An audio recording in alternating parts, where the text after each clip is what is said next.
Esse bloco nosso está especial em cuidar de pessoas que amamos. Verdade. Muitas vezes você em casa, como eu, tem alguém na família que é autista e a gente precisa ter cuidados especiais, ainda mais agora nas festas. Muito barulho, os fogos. Então a gente vai ter um guia prático de como cuidar de quem a gente ama da melhor maneira possível. A Elizabeth, ela é referência aqui na nossa região em cuidado, em tratamento, em acompanhamento também de crianças, pessoas autistas. Que bom ter você aqui, Elizabeth. Bom dia. Bom dia, o prazer é meu estar aqui. Bom dia, Mari. Bom dia, querida, bom dia, bem-vinda. Lucas. Seja bem-vinda. Muito obrigada Agora pela oportunidade, é um viu? prazer Imagina. e falar desse assunto tão importante, né, meu amigo? Muito importante mesmo. Agora explica para quem está em casa, o que é o autismo, doutora? Então, o autismo é um transtorno no neurodesenvolvimento e ele é multifatorial, tem vários fatores que podem estar envolvidos na definição do autismo. E, além disso, ele tem vários níveis também. Tem um suporte 1, suporte 2, suporte 3, que modifica, que dá o nível de severidades. 1 é o mais leve, entre aspas, e o 3 é o mais grave. Só para a gente entender nesses setores, nesses níveis, né? O que diferencia um de outro? Só para eu entender o que é grau de fala, o que faz a diferença? O suporte 1, normalmente, ele é um nível de suporte que a criança precisa de pouco apoio.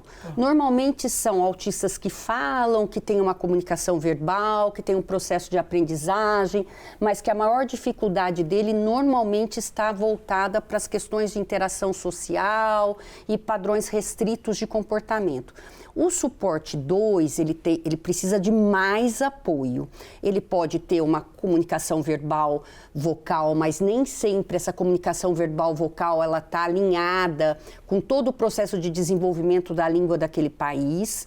E o suporte 3, ele precisa de muito apoio. Normalmente ele é uma criança ou um jovem que não tem uma dependência, menos autonomia nesse sentido e normalmente não falam.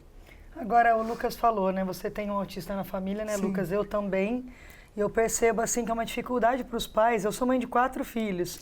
Identificar, como identificar, né, o autismo na criança, doutor? Tem algumas coisas que você pode citar aqui para a gente? Algum comportamento para a gente notar, para ficar de dica, né, para quem está assistindo, mães e pais ficarem alerta? Sim. As dicas, normalmente assim, eu vou falar de algumas delas, Sim, pelo menos umas 5, tá bom?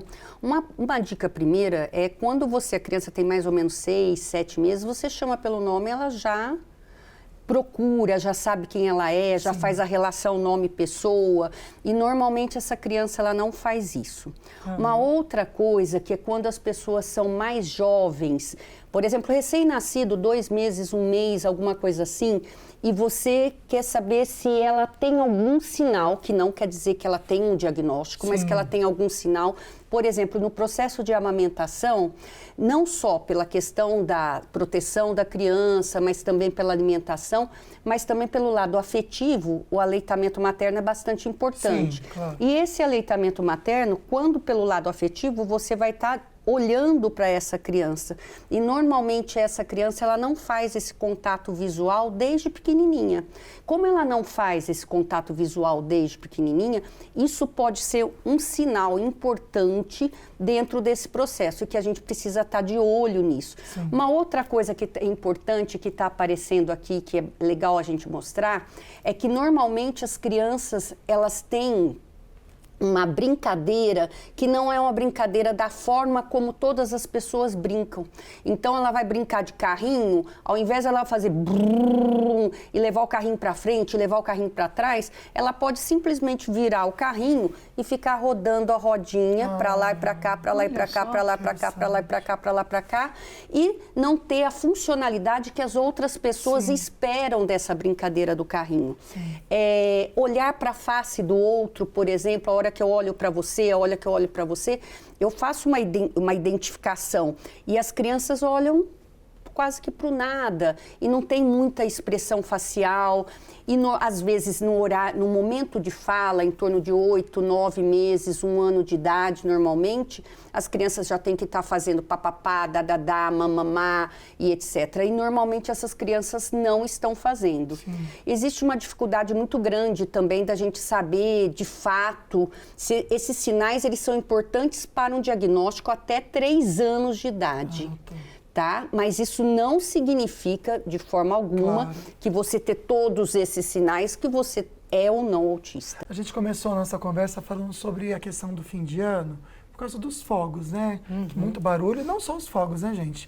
Eu acho que também toda a confusão que é. Às vezes é o vizinho com a música muito alta. E a gente sabe dessa sensibilidade, não sei se todos, mas de quem é autista, né, da criança, em relação ao som. Né? Eu mesmo, na família, a gente às vezes já costuma colocar nele um fone de ouvido que, de alguma forma, para ele traz uma segurança.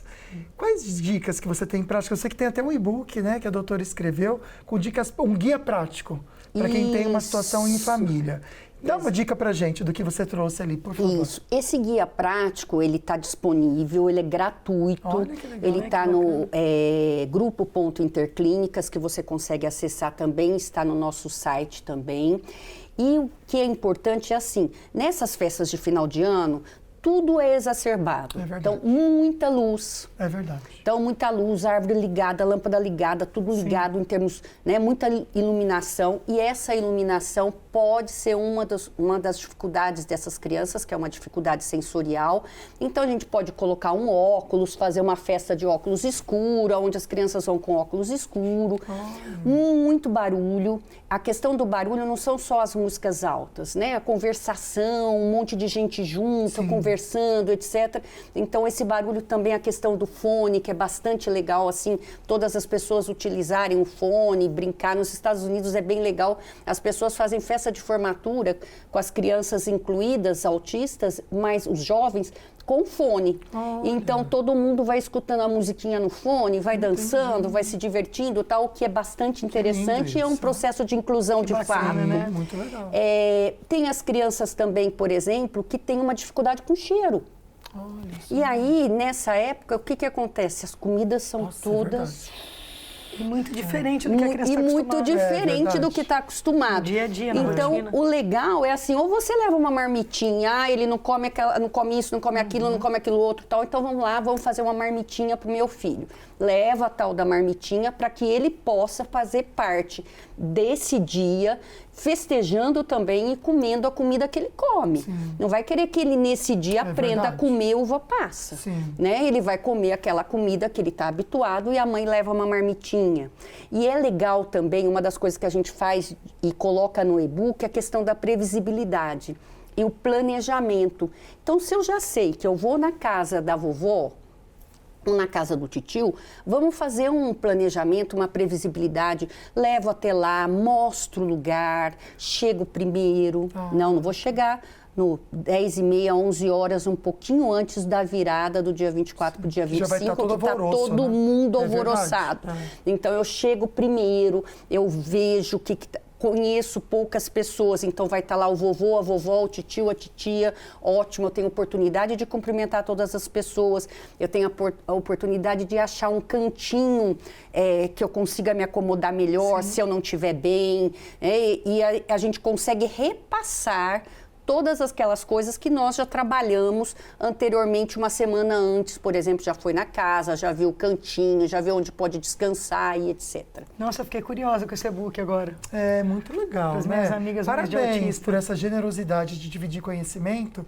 Ainda mais é bacana a gente trazer isso aqui na TV também para você. Vamos só repetir, então, como que a pessoa consegue ter acesso? Grupo.interclínicas. No Grupo.interclínicas é o nosso Instagram. Ótimo. E nesse Instagram tá lá o acesso para o e-book de forma gratuita. Tem muita gente que está acessando, nós colocamos no Brasil todo. E o nosso objetivo é realmente esse propósito, de poder ajudar aqueles que não têm essa informação e com essa informação ele conseguir organizar um pouquinho dessas festas de final de ano de forma feliz, organizada, preparada, E é tão necessário fazer isso mesmo, Nossa, né? eu amei. Parabéns, doutora, obrigado, viu? A doutora Elizabeth Crepaldi, ela realmente é referência aqui na nossa região por esse cuidado e tratamento. Então a gente agradece por você tirar um tempinho para vir aqui e compartilhar isso com a gente. Muito obrigado. E tem que Muito voltar, obrigada. viu, doutora? É Porque tem verdade. tanta Portas coisa para falar, né? escancaradas para a doutora, viu? Muito obrigada, eu fico super feliz.